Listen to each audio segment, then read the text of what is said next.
Not because I'm putting anybody down, but it's like when it comes to investing, a lot of us, because of we're afraid or we don't feel like we're worthy of having wealth or being investors. Maybe I don't have enough money or I don't know what's going on, stuff like that. It causes us to be very timid. You know what I mean? Because I pay attention. I look at how much we'll spend at a Beyonce concert or how much we'll spend at the mall. Or how much we spend on Christmas every year or whatever it is, so we can go to Walmart and get the midnight special or whatever, and then I compare that to what we put into our investments. And I think sometimes there's a difference in scale. Like I'll see someone that will put $1,000 into something over here, or be paying $700-800 a month on a car note, but then when they invest, they're literally investing like $20 at a time, right? You see what I mean? And so I don't have a problem with your car note. I just kind of don't understand why you're not as just as confident investing for yourself as you are putting money into this car, which we know that money's going down the toilet. We know where that money's going. It's not going to add to your wealth on any level because a car is a depreciating asset. Cars Buying the car before you make the investment is an absolute wealth killer. And there are millions of people that have the car, but they don't own the stock. I don't care if you own the car. I just need you to own the stock while you own the car. Do you understand? There's just a priority thing, right? So don't if me calling it a low self-esteem is affects you in some negative way, just don't assume I'm trying to do that. That's not what I'm trying to do. I want you to be confident. I want you to be I want you to eventually become what's the word, passionate about your wealth. I want you to be assertive. Like, no, this is what we're doing. We investing. We are investors. That's what we because that's where wealth comes from. Okay. All right. So next question. Yeah, put your question in the Q&A section. That way I'll see it. Next question I see, Jen. Any thoughts about XLP and IYC? XLP and IYC. I don't know either one of those. XLP and IYC. Let me see.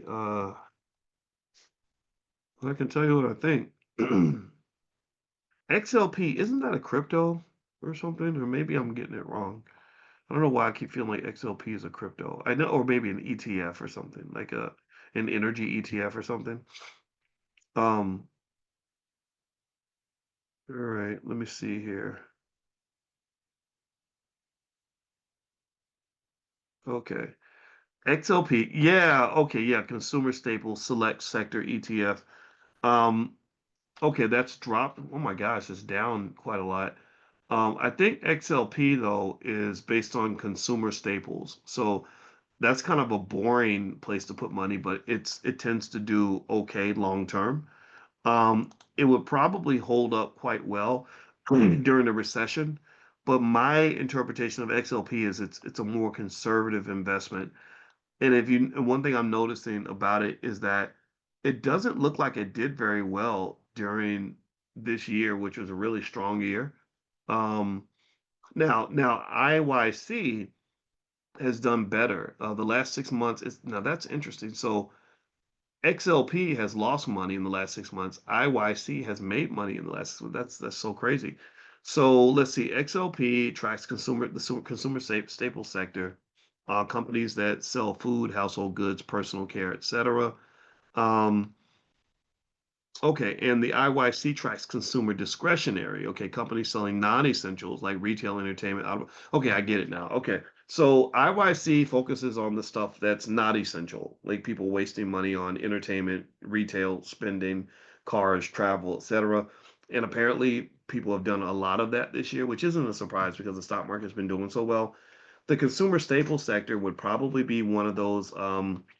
Flight to quality issues, meaning that once the ship starts sinking and once the economy starts going south, that's when you start seeing assets like XLP do well. I imagine they do well during periods of economic uncertainty, stuff like that.